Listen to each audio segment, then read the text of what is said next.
बिस्मिल्लाहिर्रहमानिर्रहीम। आज हम ओ लेवल अकाउंटिंग जिसका कोड है 7707। ये नया कोड है, आपको पता है पुराना तो 7110 था।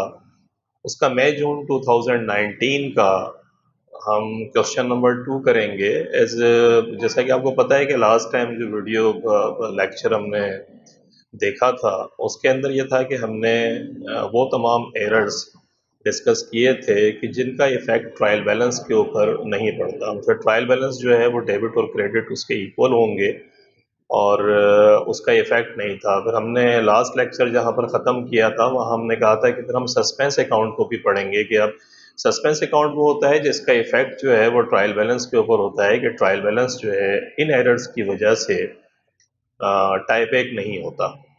तो इसका मकसद है डबल एंट्री का जो साइकिल है वो पूरा नहीं होता। तो हम एक प्रैक्टिकल क्वेश्चन कर देखते हैं कि उसमें सस्पेंस अकाउंट्स की ट्रीटमेंट कैसे होगी और साथ के साथ फिर हमारा थोड़ा रिवीजन भी हो जाएगा कि जो हमने वो एरर्स डिस्कस किए थे लास्ट लेक्चर के अंदर कि जिनकी वजह से ट्रायल बैलेंस इफेक्ट डिस्टर्ब नहीं होता और उसका डेबिट और क्रेडिट टाइप एक होता है। तो let's come on the question.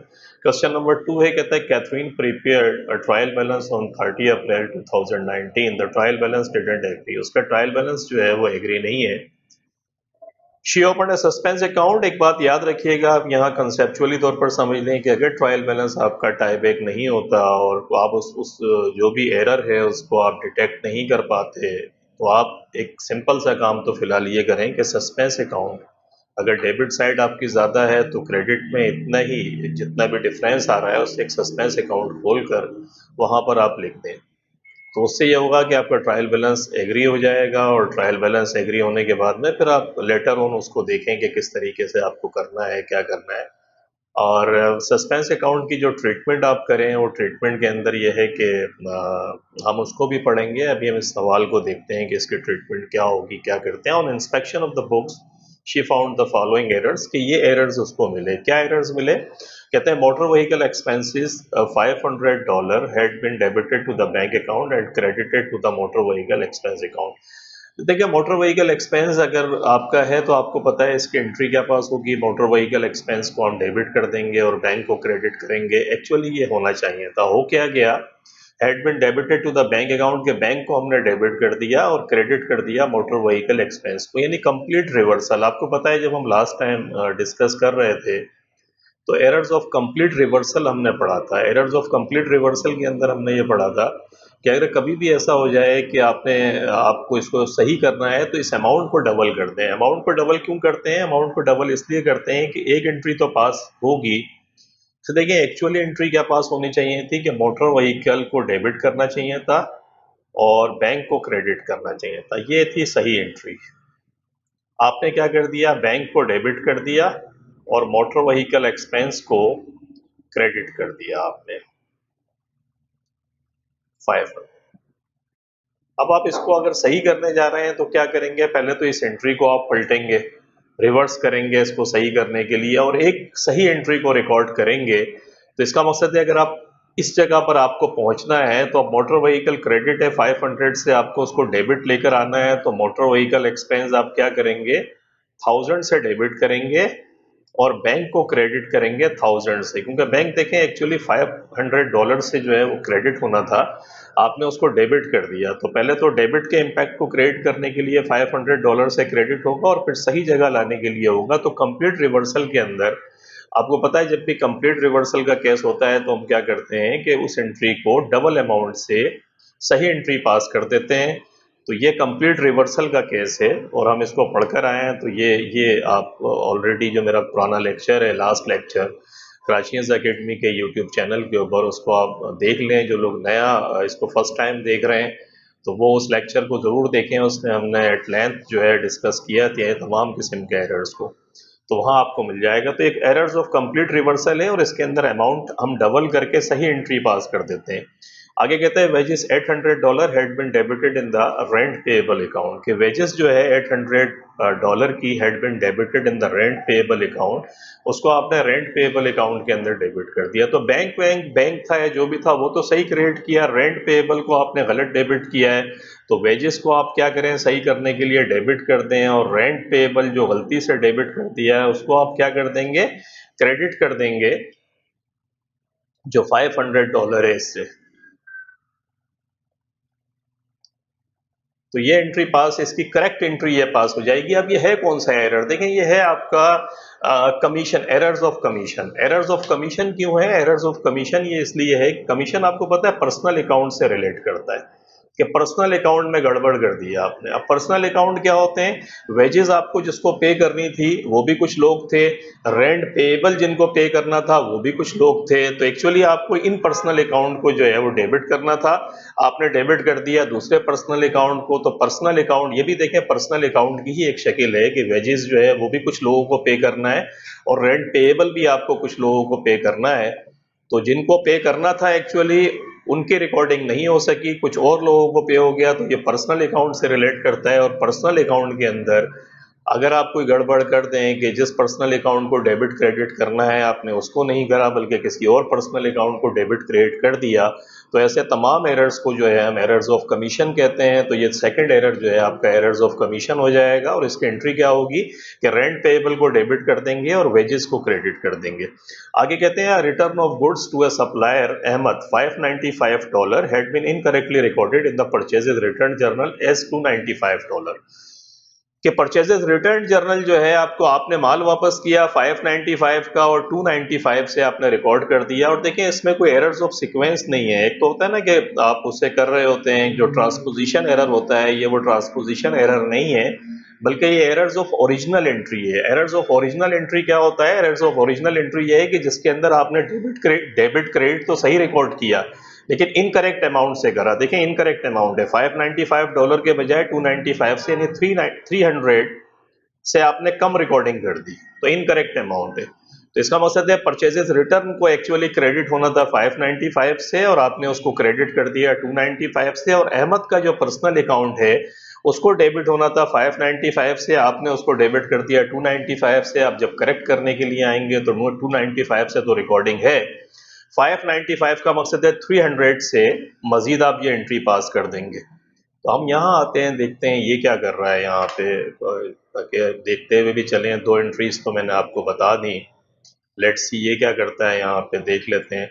देखिए पहली एंट्री तो वही है कि मोटर व्हीकल एक्सपेंस को डेबिट कर दिया और बैंक को वही 1000 डबल करके कर दिया, वेजेस को डेबिट कर दिया, रेंट पेएबल को क्रेडिट कर दिया। $300 से जो मैं आपको बता रहा था कि अहमद के अकाउंट को डेबिट कर देंगे, और परचेजेस रिटर्न को, क्योंकि 595 के बदले आपने 295 की रिकॉर्डिंग करी, तो 300 से रिकॉर्डिंग कम करी, तो जो कम हुई है उसको आप सही कर दें। अगला आपसे क्या कहता है, अगला कहता है the discount receive total in the cash book $68 had not been entered in the discount received account. कि कैश बुक, आपको पता है कैश बुक क्या होती है, कैश बुक की अगर आप डिस्काउंट रिसीव कर रहे हैं तो इसका मकसद है किसी कस्टमर को, बल्कि किसी सप्लायर को जब आपने पेमेंट करी, से फॉर एग्जांपल $100 की पेमेंट करनी थी या $200 की पेमेंट करनी थी, उसमें से $68 का आपको अगर डिस्काउंट मिला, तो डिस्काउंट रिसीव्ड जो है वो आप करेंगे, और जो जो लाइबिलिटी है वो आपकी कम हो जाएगी। से फॉर एग्जांपल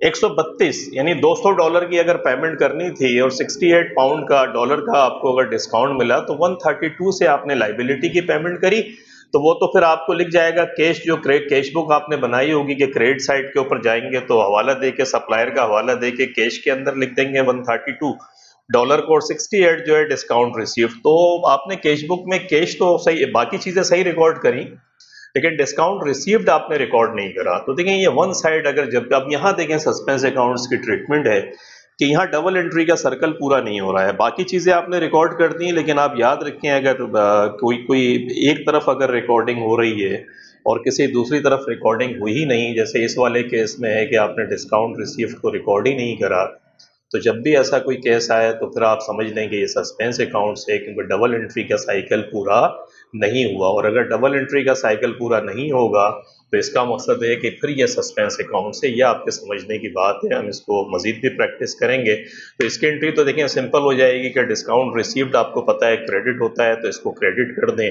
और सस्पेंस अकाउंट को डेबिट कर दें।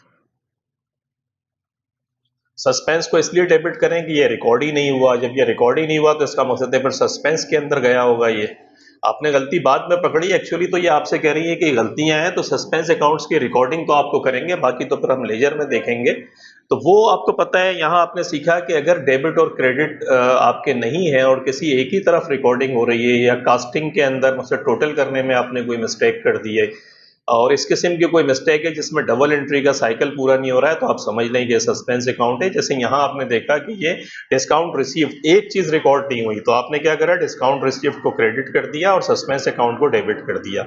अगला देखिए, cash sales $125 had been entered in the sales account as 215 के जो कैश सेल्स थी आपकी $125 की थी, इसको आपने सेल्स अकाउंट के अंदर जो है 215 से रिकॉर्ड कर दिया, यानी ज्यादा रिकॉर्ड कर दी। तो 215 और -125 को करें, 550 हो गया, 11 में से 2 गए 9, सिंपल।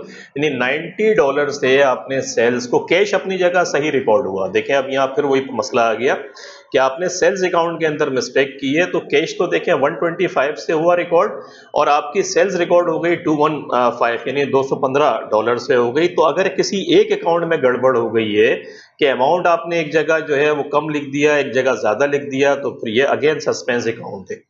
हमने जो लास्ट टाइम जितने भी एरर्स डिस्कस किए थे जिनकी वजह से ट्रायल बैलेंस इफेक्ट नहीं होता, यहाँ भी 3 हम ऊपर के पढ़ के आ रहे हैं, तो इसमें ट्रायल बैलेंस का डेबिट और क्रेडिट इक्वल था, लेकिन यहाँ प्रॉब्लम ये आ रही है कि किसी एक तरफ आपने गलती करी और दूसरी तरफ जो रिकॉर्डिंग है उसमें आपने अमाउंट गलत लिखा। तो इसकी एंट्री सिंपल है कि आप सेल्स को डेबिट कर देंगे, क्योंकि सेल्स आपने ज़्यादा से रिकॉर्ड करी, तो सेल्स को डेबिट करेंगे और सस्पेंस अकाउंट को क्रेडिट कर देंगे 90 से। तो आपने देखा कि इस सवाल के अंदर ये दो एंट्रीज जो थी ये एक्चुअली सस्पेंस अकाउंट से थी, क्योंकि इसमें सिर्फ वन साइड मिस्टेक आप कर रहे हैं। एक जगह आपने सही अमाउंट लिखी कैश में, तो आपने सेल्स के अंदर रिकॉर्डिंग के अंदर अमाउंट गलत लिखा। और आपको पता है debit and credit should always be equal, कि आपका डबल एंट्री का कंसेप्ट क्लियर होना चाहिए कि जितना डेबिट पे है इतना क्रेडिट पे होगा। डेबिट अगर आप एक तरफ रिकॉर्डिंग कर रहे हैं और एक तरफ रिकॉर्डिंग कर ही नहीं रहे हैं, तो फिर इसका मकसद हुआ कि आपका ट्रायल बैलेंस टाई बैक नहीं होगा। जैसे इन दो सिचुएशन के अंदर जो हमने देखा कि हमारा trial balance tie back in दो की वजह से नहीं हुआ। बाकी ये 3 एरर्स ऐसे हैं जो हुए तो जरूर है, लेकिन इसकी वजह से ट्रायल बैलेंस के ऊपर कोई इफेक्ट नहीं आएगा। तो आपके जहन में दूसरा सवाल, दूसरा जो कंसेप्ट है बड़ा क्लियर होना चाहिए कि वो तमाम एरर्स जो सस्पेंस अकाउंट्स के अंदर जाते हैं उनकी वजह से ट्रायल बैलेंस टाई बैक नहीं होता। बाकी जो एरर्स होते हैं, जैसे ये हमने पढ़ा कंप्लीट रिवर्सल है, ये आपने पढ़ लिया कि आपका एरर्स ऑफ कमीशन है, ये आपने पढ़ लिया कि आपका एरर्स ऑफ ओरिजिनल एंट्री है, तो ये इसके अंदर मांगा भी है शायद उसने आपसे। तो ये कहता है कि prepare journal entries to correct errors 1 to 5, narratives are not required. तो जर्नल एंट्रीज आपने पास कर ली। उसके बाद कहता है name the type of error 1 to 3, के 1 to 3 से जो एरर्स हैं इनके नाम लिख के बताएं। ये बड़ा सिंपल है, आपको देखिए पहला हमने कहा था रिवर्सल है, दूसरा हमने कहा एरर्स ऑफ कमीशन है, और तीसरा हमने कहा था एरर्स ऑफ ओरिजिनल एंट्री, जिसके अंदर अमाउंट जो है वो आपका गलत आ जाएगा। तो ये आपके दोनों सवाल जो है वो यहाँ पर पूरे हो गए। आपने देखा कि ये आपने कर लिया। अब वो कहता है सस्पेंस अकाउंट्स बताएं। क्या मांगता है आपसे, कहता है prepare the suspense account after the correction of error 1 to 5, के 1 से लेके 5 तक जो सस्पेंस अकाउंट्स आपने करेक्ट किए हैं, उसके बाद सस्पेंस अकाउंट को बनाए। Show the original difference recorded in the trial balance, के ओरिजिनल डिफरेंस जो ट्रायल बैलेंस के अंदर है उसको आप बताएं कि वो था क्या। देखिए उसने सवाल में उसने आपको ये तो बताया है कि क्वेश्चन के अंदर के ट्रायल बैलेंस टाई बैक नहीं है, लेकिन ये नहीं बताया है कितने से नहीं है। यहाँ उसने लिखा है कि Catherine prepared the trial balance on 30th April 2019, the trial balance didn't agree how much amount, this is not given in the question. Question के अंदर नहीं है, कोई फर्क नहीं पड़ता। आपको पता है आपने दो एंट्रीज जो पास की हैं डेबिट क्रेडिट वाली, दो जगह सस्पेंस आया है। एक जगह सस्पेंस है डेबिट 68 से और एक जगह सस्पेंस क्रेडिट है 90 से। आप इन दोनों को यहाँ ला के लेते हैं। सेल्स की वजह से सस्पेंस क्रेडिट है 90 से और डिस्काउंट रिसीव्ड की वजह से सस्पेंस क्रेडिट है 68, सॉरी डेबिट है। एक क्रेडिट है और एक डेबिट है आपका। ये दो आपने एंट्रीज देखें यहाँ आपको दी हुई है। आप यहाँ आके सिंपल लेजर बनाना आपको आता है। ये लेजर की क्रेडिट साइड है, ये लेजर की डेबिट साइड है। आपने डेबिट जो है 68 से हुआ था, 90 से हुआ, 90 देखें यहाँ आ गया, यहाँ 90, अब डिफरेंस कितना आएगा, 90 से अगर मैं 68 को माइनस कर दूं तो 22 बचते हैं। इसका मकसद है डिफरेंस ऑन ट्रायल बैलेंस 22 था। ये वो आपसे पूछ रही है। तो एग्जामिनर ने आपसे ये पूछा है कि ये बताएं ओरिजिनल ट्रायल बैलेंस का एरर कितना था। तो डेफिनेटली हमारी दो एंट्रीज हैं जिसके अंदर हमने सस्पेंस को इस्तेमाल करा, एक हमने क्रेडिट किया, एक डेबिट किया, हमने यहाँ लिख दिया। और हमें पता है कंसेप्ट हमारे क्लियर है कि debit should always be equal to the credit. तो डेबिट और क्रेडिट कब इक्वल होगा, जब 22 का डिफरेंस आ रहा है। तो यही 22 का डिफरेंस जब इन्होंने ट्रायल बैलेंस बनाया होगा कैथरीन ने, तो वहां पर आ रहा होगा ये ट्रायल बैलेंस, ये डिफरेंस। और ये डिफरेंस जो है हमने सिंपल लॉजिक से ये निकाल लिया हमने यहाँ पर। तो ये आपका सस्पेंस अकाउंट भी बन गया। आपने सस्पेंस अकाउंट देखा कि किस तरीके से बना, सस्पेंस अकाउंट की ट्रीटमेंट आपने देखी कि क्या थी, उसने आपसे सवाल दिया। तीन आपके पास एरर्स वो थे जो they don't affect the trial balance, दो ऐसे थे कि जो सस्पेंस से रिलेट करते हैं। सस्पेंस का कंसेप्ट आपकी समझ में आया कि सस्पेंस वो होगा जो वन साइड के ऊपर रिकॉर्ड हो रही है, या एक जगह अमाउंट कुछ और आ रहा है, दूसरी जगह अमाउंट कुछ और आ रहा है। तो इसका मतलब डेबिट और क्रेडिट टाइप एक नहीं है, तो फिर वो सस्पेंस कहलाता है। तो ये आपने कर लिया, आपके क्वेश्चंस हो गए। सस्पेंस अकाउंट भी बना लिया आपने। कैथरीन कंप्लीटेड ए नंबर, अगला एक क्वेश्चन और देता है आपको डी में, कहता है Catherine completed a number of transaction relating to her motor vehicle. Catherine जो है उसने नंबर ऑफ ट्रांजैक्शंस उसने की हैं जिसका ताल्लुक मोटर व्हीकल से है। कहता है complete the table by pen placing a tick to show whether each of the following transactions is revenue expenditure or revenue receipt, capital expenditure or a capital receipt. The first item has been completed as an example.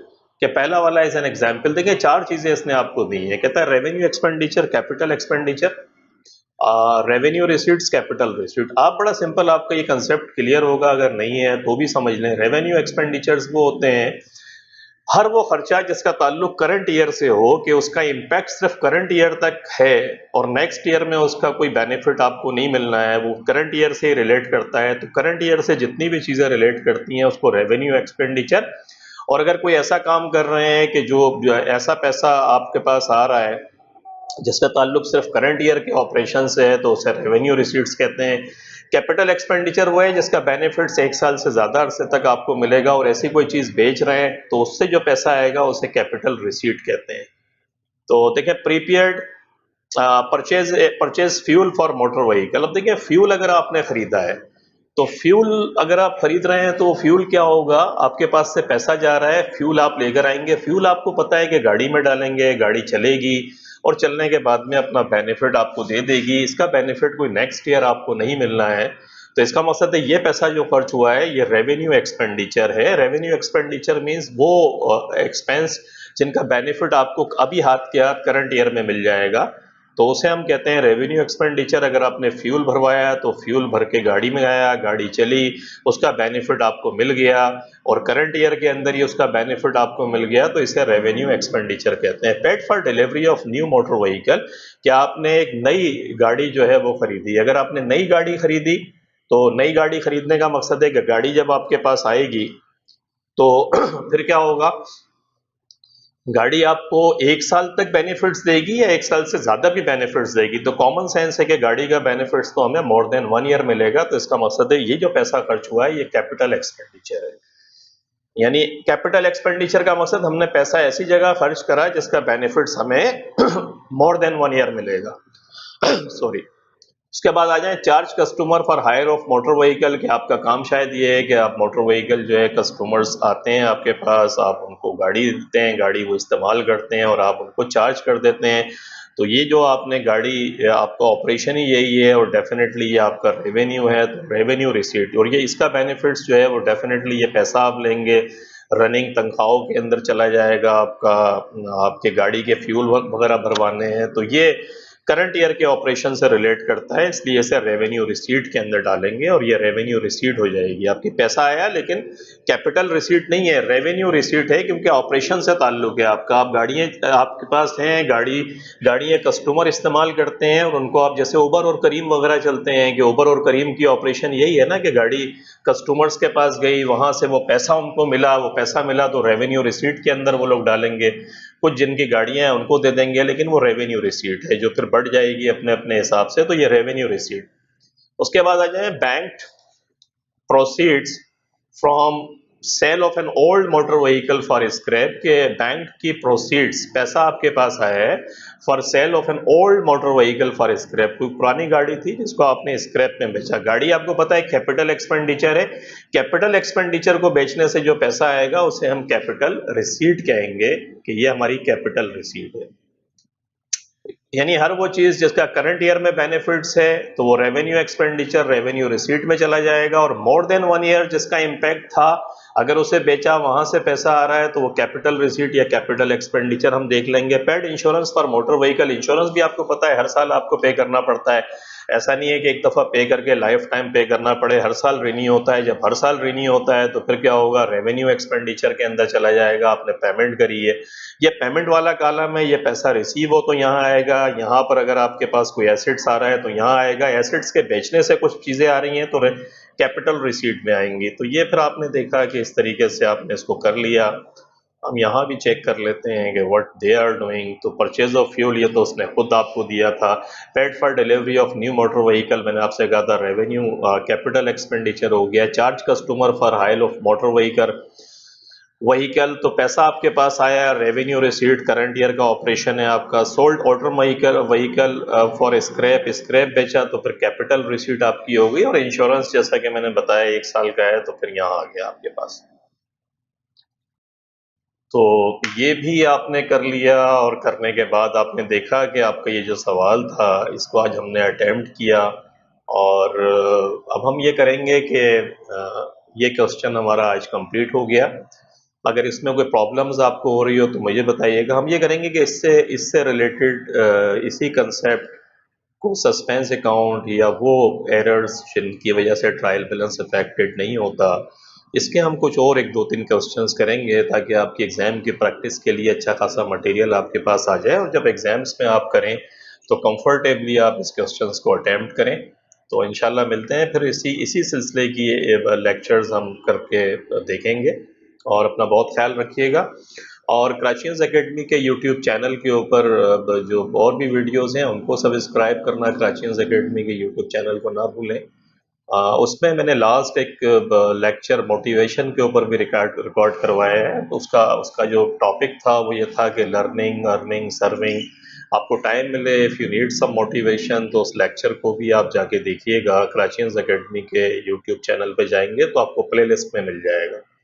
और बाकी जो knowledge हम spread कर रहे हैं अपने दोस्तों को भी बताएं, इसको इसको पास ऑन करें और हेल्प आउट करें हमें इसके अंदर। तो इंशाल्लाह मिलते हैं फिर एक और नए लेक्चर के साथ, और अपना बहुत ख्याल रखिएगा।